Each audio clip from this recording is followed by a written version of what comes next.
తాకట్లో ఉన్న మీ బంగారానికి one and only solution prime gold hub మాత్రమే. కాంటాక్ట్ 8499938881.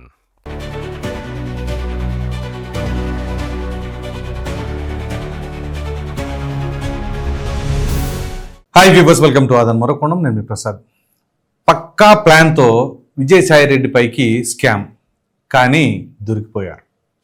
విషయం ఏంటి అంటే, ఈ లిక్కర్ కుంభకోణానికి సంబంధించిన వ్యవహారంలో రోజుకు ఒక ట్విస్ట్ మీద ట్విస్ట్ వస్తూ ఉంది. సో ప్రధానంగా ఈ కేసిరెడ్డి రాజశేఖర్ రెడ్డి అనే వ్యక్తి అతి సామాన్యుడు, సాధారణమైన వ్యక్తి కాదు, బాగా తెలివైన క్రిమినల్ అని చెప్పేసి విజయసాయి రెడ్డి చెప్పారు. సో చెప్పిన తర్వాత ఈ కేసుకు సంబంధించిన అంశం ముందుకు నడుస్తుంది. ఎప్పుడంటే కేసిరెడ్డిని అదుపులోకి తీసుకున్న తర్వాత ఇక జరిగిన పరిణామాలన్నీ మనకు తెలుసు. ఒకరి తర్వాత ఒకరు అరెస్ట్ అవుతూ ఉన్నారు. అయితే తాజాగా కొన్ని ట్విస్టులు సంతరించుకున్నాయి.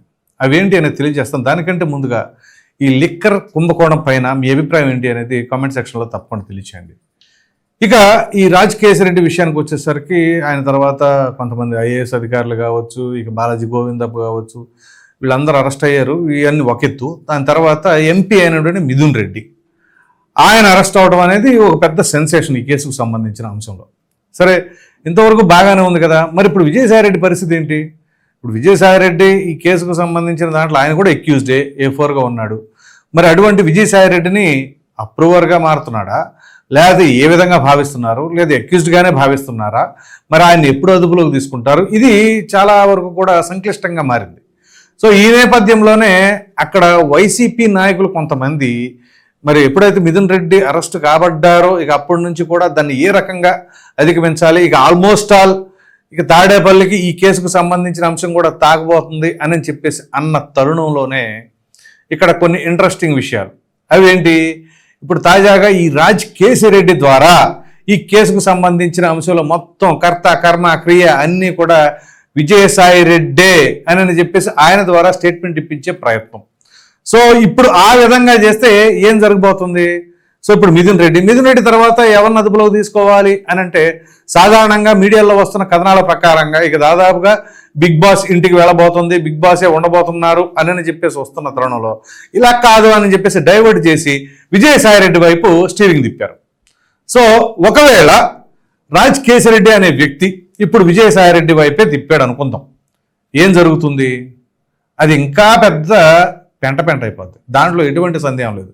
ఎందుకంటే అసలు ఈ లిక్కర్ కుంభకోణానికి సంబంధించిన వ్యవహారంలో ప్రధానంగా కేసిరెడ్డి ఈ విధంగా వ్యవహరించారు అని మొట్టమొదటి చెప్పింది ఎవరు? ఇదే విజయసాయి రెడ్డి. మరి అటువంటి విజయసాయి రెడ్డి ఒకవేళ నిజంగానే ఆయన వెనకాల ఉండి నడిపించి ఉన్నట్లయితే ఆయనే ఎందుకు చెబుతాడు ఈ విషయాన్ని? పోనీ ఎంక్వైరీలో ఇంతవరకే వస్తుంది అని చెప్పేసి మనం లిమిట్ గీసుకోవడానికి ఏమైనా ఉంటుందా? ససేమిరా ఉండదు. పైగా ఇక్కడ ఈ ఆదాన్ డిస్టిలరీస్ వాళ్ళకి ఏదైతే ఈ లిక్కర్కి సంబంధించిన వ్యవహారంలో మొదట్లో ఒక 100 కోట్ల వరకు కూడా నేను ఇప్పించాను అని చెప్పేసి విజయసాయి రెడ్డి గారే చెప్పారు కదా. సో అందు గురించే ఇక్కడ విజయసాయి రెడ్డి గారే మొత్తం కర్త కర్మ క్రియ అని ఇక్కడ డైవర్ట్ చేసేసి ఎవరైతే అసలైన వ్యక్తులు ఉన్నారో వాళ్ళ దాకా వెళ్లకుండా ఉండే ప్రయత్నం చేయాలి అనే భావనలోనే ఈ విధంగా వ్యవహరిస్తున్నారు అని చెప్పేసి అనుకోవాలా? ఒకవేళ అదే జరిగింది అనుకుందాం. ఒకవేళ నిజంగానే కేసిరెడ్డి అనే వ్యక్తి విజయసాయి రెడ్డి పైన స్టేట్మెంట్ ఇచ్చాడు, ఇదిగోండి ఆయనే చెప్పాడు, ఈయనే చెప్పాడు, ఈ విధంగా చేశారు, ఆ రోజున చేశారు, ఈ రోజున చేశారని, అప్పుడు విజయసాయి రెడ్డి ఏమన్నా సరే ఆషామాషిగా ఊరుకుంటారా? పోనీ ఆయన చిన్న చితక వ్యక్తా? పోనీ ఏ పెద్దగా ప్రొఫైల్ లేని వ్యక్తా? అంత ఇంటెలిజెంట్ కాని వ్యక్తా? ఆయన ఒక CA క్యాండిడేటు. ఖచ్చితంగా ఏ రోజు ఎవరెవరు ఎక్కడ ఏం మాట్లాడారు అనేది ప్రతి ఒక్కటి పోసగుచ్చినట్లు బయటపెడతారు. దాంట్లో ఎటువంటి సందేహం లేదు. సో ఉదాహరణకి వీళ్ళు మా ఇంట్లోనే 2 సార్లు భేటీ అయ్యారని చెప్పేసి విజయసాయి రెడ్డి గారే చెప్పారు.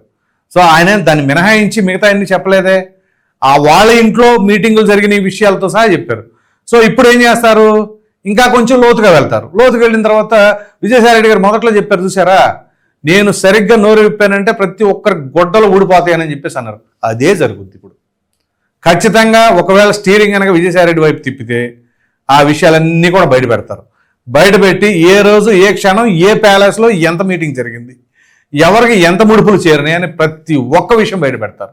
అప్పుడు ఇంక ఇందులో దాటడానికి ఏముంటుంది? సో విజయసాయి రెడ్డి గారితో సహా మొత్తం బుక్ అయిపోతారు. సో విజయసాయి రెడ్డి గారి మీదకే తీసుకొస్తున్నారు. సరే, ఇప్పుడు ఆయన లేడా అంటే ఉన్నారు, కాకపోతే దీనికి సంబంధించిన లీడ్ బయటపెట్టింది మొట్టమొదట ఆయనే కాబట్టి సరే ఆయన అప్రూవర్గా మారతారా అప్పుడు ఒకవేళ మారితే సాక్షిగా పరిగణిస్తారా అది తర్వాత మనం ప్రస్తావించుకోవాలి. కానీ ఇప్పటికిప్పుడు వీళ్ళు ఈ రకంగా కనుక అంటే ఈ వ్యూహాలన్నీ కూడా మార్చాలి. ఒకవేళ మారిస్తే వీళ్ళ ఒరిగేదేంటి? సరే వాళ్ళ వెనకాల ఉన్న వ్యక్తిని కాపాడాలని అనుకుంటున్నారా, లేకపోతే ఈ కేసు కొంతకాలం డ్రాగ్ ఆన్ చేయాలనుకుంటున్నారా? ఇప్పుడు కొత్త ట్విస్టులు వచ్చినాయి అనుకోండి, మరలా ఇది ఇంకా లోతుగా ఇన్వెస్టిగేషన్ చేయాలి, అలా చేయాలి, ఇలా చేయాలని కోర్టులో అట్లా ఎక్స్టెండ్ అవుతూ ఉంటుంది. సరే న్యాయస్థానాల్లో ఎక్స్టెండ్ అవుతున్నా ప్రజల సమక్షంలో ఎలా ఉంటుంది, ప్రజా కోర్టులో ఎలా ఉంటుంది అనేది కూడా ఇంపార్టెంట్ కదా. ఇప్పుడు ఏదైనా సరే ప్రజా కోర్టుకు సంబంధించిన దాంతో ముడిపెట్టుకుంటేనే కదా రాజకీయం అనేది. ఇప్పుడు ఉదాహరణకి ఈ ప్రజా కోర్టుకి సంబంధం లేకుండా ఉందనుకోండి, అప్పుడు ఓకే పెద్దగా ప్రజలు పట్టించుకోరు కాబట్టి మనకు వచ్చిన నష్టం ఏమీ లేదు అని చెప్పేసి రాజకీయంగా వాళ్ళు అనుకోవచ్చు. కానీ ఇక్కడ రాజకీయాలు లేకుండా ఎన్నికలు, ఓట్లు, సీట్లు, ప్రభుత్వాలు ఇలాంటివి లేకుండా ఏది నడుస్తుంది? సో ప్రధానంగా వైసీపీ నాయకుల పరిస్థితి ఏంటి? ఇప్పుడు 151 నుంచి 11కి ఎందుకు పడిపోయింది ఏంటి అని చెప్పేసి అని మరలా వాటన్నిటిని కూడా ఎలా ఇంప్రూవ్ చేసుకోవాలి అంటే ప్రజలకు దగ్గర అయితే ఆ టిజిట్ ఏమైనా సరే మారే అవకాశాలు ఉంటాయి. ప్రజలకు దగ్గర అవ్వకుండా బొకాయించుకుంటా పోది ఇదిగో విజయసాయి రెడ్డి చేశాడు అంటే సరే విజయసాయి రెడ్డే చేశాడు అనుకుందాం. జగన్మోహన్ రెడ్డి గారు ఎవరు ఆ సమయంలో? ముఖ్యమంత్రి కాదా? మరి ముఖ్యమంత్రిగా ఉండి ఆయన ఏం చేస్తున్నారు? తాడేపల్లిలో ఉండి సైలెంట్గా నాదే ఉందిలే అని చెప్పేసి బటన్ నొక్కుతూ కూర్చున్నారా? పోనీ అది తప్పేగా అప్పుడు. అంటే ప్రభుత్వంలో ఎవరెవరు ఏం చేస్తున్నారు, ఆ లిక్కర్కి సంబంధించిన వ్యవహారాలు ఏం జరుగుతుంది ఏంటి అనే ఆలోచన కూడా లేకుండా నాకేమీ సంబంధం లేదు అని చెప్పేసి అనుకునే తరహాలోనే వ్యవహరించారని అనుకోవాలా? సో అంటే ముఖ్యమంత్రి గారికి ఏ సంబంధం లేదని భావించాలా? ఎలా అనుకుంటారు? సో అప్పుడు అనుకుంటే ఒకవేళ నిజంగానే ఆయనకి సంబంధం లేదనుకుంటే అప్పుడు ఆయన అసమర్థుడి పాలన అని చెప్పేసి ప్రజలు భావించరా? అటువంటి అసమర్థుడిని మరలా తీసుకొచ్చి మేము గెలిపించుకోవాలి అనే భావనలో ఉంటారా? అసలు నిజంగా ఇక్కడ తెలుగుదేశం పార్టీ వాళ్ళ, జనసేన పార్టీ వాళ్ళ, లేకపోతే అప్పుడు ఇబ్బందులు ఎదుర్కొన్న వాళ్ళ మరలా జగన్మోహన్ రెడ్డి గారు 2.0 వస్తే ఎలా ఫీల్ అవుతారు అనే దానికంటే కూడా మద్యం ప్రియులు మరొక్కసారి జగన్మోహన్ రెడ్డి గారు అధికారంలోకి వస్తే ఎలా ఉంటుంది అనే ఆలోచన వాళ్ళ మైండ్లోకి వచ్చిందనుకోండి, వాళ్ళ పరిస్థితి ఏంటో ఒకసారి ఒకవేళ మీరు మద్యం సేవించేవాళ్ళు లేకపోతే మీ ఫ్రెండ్స్ కానీ మీ బంధువుల్లో కానీ ఎవరైనా ఉంటే వాళ్ళ పరిస్థితి ఎలా ఉంటుంది అనేది మీరే ప్రశ్నించండి, వాళ్ళే సమాధానం చెప్తారు. మరలా జగన్మోహన్ రెడ్డి గారు వస్తే ఆ మద్యానికి సంబంధించిన వ్యవహారం మరలా ఇదే కంటిన్యూ అయితే ఒకవేళ కంటిన్యూ అవ్వదు అని జగన్మోహన్ రెడ్డి గారు చెప్పినా వీళ్ళు నమ్మే పరిస్థితి ఉంటుందా? ఎందుకంటే వీళ్ళు ఆల్రెడీ రుచి చూశారు కదా, ఎక్కడెక్కడ లూప్ హోల్స్ ఏమేమి ఉన్నాయి, ఏ రకంగా మనం ఆదాయాన్ని సృష్టించుకోవచ్చు, మన జేబులు నింపుకోవచ్చు, విదేశాలకు పంపించవచ్చు. పైగా ఇక్కడ ఈ సంపాదనతో వీళ్ళు విదేశాల్లో కూడా ఐరన్ ఓర్ బిజినెస్ మొదలు పెట్టుకుందాం అనుకున్నారంటే అది చెవిరెడ్డి ద్వారా. దీన్ని బట్టి ఆలోచించండి. చివరికి మన ఎన్నికల ఫలితాలు వచ్చిన తర్వాత కదా ఆ నిర్ణయాన్ని తాత్కాలికంగా ఆపేసింది వీళ్ళు. సో మరలా మేము అధికారంలోకి వస్తున్నామంటే అధికారంలోకి వచ్చి ఏం చేద్దామని మరలా ఇదే తరహా మద్యం తీసుకొచ్చి మరలా ఇంకో 35,000 40,000 లేకపోతే సరే ఒక 50,000 మంది వాళ్ళ ప్రాణాలు పోయేలాగా చేసి ఈ రకంగా మరలా మూటలు మరలా సర్దేసుకొని ఈ రకంగా చేద్దామని, లేదా స్కాము లేదు పాడు లేదని అంటే ఒకసారి ఆలోచించండి. ఓ ప్రక్కన పార్టీ కార్యకర్తల పరిస్థితి అయోమయం గందరగోళంగా ఉంది, ఏం చేయాలో తెలీదు, ఏ నాయకుడు ఎప్పుడు ఎటు వెళ్ళిపోతున్నాడో తెలియదు, ఎప్పుడు అరెస్ట్ కాబోతున్నాడో తెలీదు. ఇవన్నీ అలా పెట్టుకొని మరలా మేము వచ్చేస్తున్నామంటే ఏ రకంగా వస్తారు? పోనీ విజయసాయి రెడ్డి గారి వైపు ఈ కేసును తోసేస్తే అక్కడతో డైల్యూట్ అయిపోతుందా? సో మరలా కొన్ని వార్తా కథనాలు వస్తున్నాయి, ఇంకేముంది జగన్మోహన్ రెడ్డి గారిని తప్పించేస్తున్నారు అని చెప్పేసి. సరే తప్పిస్తున్నారా, ఏం చేస్తున్నారా, నిజంగానే అసలు ఆయన ఇన్వాల్వ్మెంట్ ఉందా, లేకపోతే ఆయన ఇన్వాల్వ్మెంట్ లేకుండానే జరిగిందనా? ఒకవేళ నిజంగా తప్పించారు అనుకుందాం, అప్పుడు ఈ స్కామ్ జరిగిన మాట వాస్తవమని అనుకోవాలిగా. సో అసలు ఇంకా విచిత్రమైన విషయం ఏంటి అంటే అప్పుడు అబ్కారీ శాఖకు సంబంధించిన మంత్రిగా ఉన్న నారాయణ స్వామి పేరుకే ఆయన అక్కడ నామకే వాస్త అక్కడ పెట్టారు నారాయణ స్వామిని. తీరా కట్ చేస్తే ఆయనకేం తెలియదు అసలు ఆ శాఖకు సంబంధించిన దాంట్లో ఎటువంటి నిర్ణయాలు తీసుకుంటున్నారు, ఏమి జరగబోతుంది ఏంటి అనేది. ఏదైనా ఉందంటే నీకు ఆ శాఖకు సంబంధించిన మంత్రి నువ్వు అలా ఉండు అన్నట్టుగా ఆయనని ప్రక్కన పెట్టేసి వీళ్ళ నిర్ణయాలు ఇక ఆయన చెప్పుకోలేడు, అలాగని మేలకుండా ఉండలేడు. చివరికి పరిస్థితి ఏంటి? ఇప్పుడు ఎంతో కొంత బాధ్యత ఆయనది కూడా ఉంటుందిగా. అదేమిటి అంటే 2014 నుంచి 19 మధ్యలో చంద్రబాబు నాయుడు గారు లిక్కర్ స్కామ్లో ఉన్నారు, ఆ రకంగా చేశారు, ఈ రకంగా చేశారని మరలా ఈ సజ్జల రామకృష్ణారెడ్డి గారు చెప్తూ ఉంటారు. మరి వీళ్ళు 19 నుంచి అధికారంలో ఉన్నప్పుడు మాత్రం దానికి సంబంధించిన చర్యలు ఏమీ ఉండవు, దాని గురించి కేసులు పెద్దగా మాట్లాడరు. అదేమిటంటే కేసు ఒకటి రిజిస్టర్ చేశారు, అయిపోయింది. ఆ కేసు ఏమైంది, దాని పురోగతి ఏంటి, ప్రూవ్ చేయగలిగారా? లేదు. కానీ ప్రతి ఒక్కరు మాత్రం ఇలా జరిగింది అలా జరిగింది అంటారు.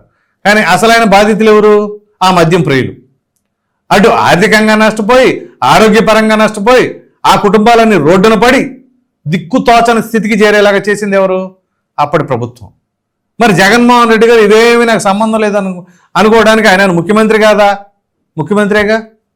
పైగా ఐటీ సలహాదారులుగా పేరు, కానీ ఇక్కడ చేసే పనులు ఇవి. ఓఎస్డీగా ఉన్న కృష్ణమోహన్ రెడ్డి, ఆయన ఇక్కడేం సంబంధం? భారతీయ సిమెంట్స్లో ఉన్న బాలాజీ గోవిందప్పకి లిక్కర్ స్కామ్లోనే పని. సో మరలా ఇవి జాలగా కొత్తగా ఐఐటిఎన్లు వాళ్ళని తీసుకొచ్చి మరలా ఇందులో ఇన్వాల్వ్మెంట్, చివరిగా వాళ్ళ జీవితాలు సర్వనాశనం అయిపోయాయి.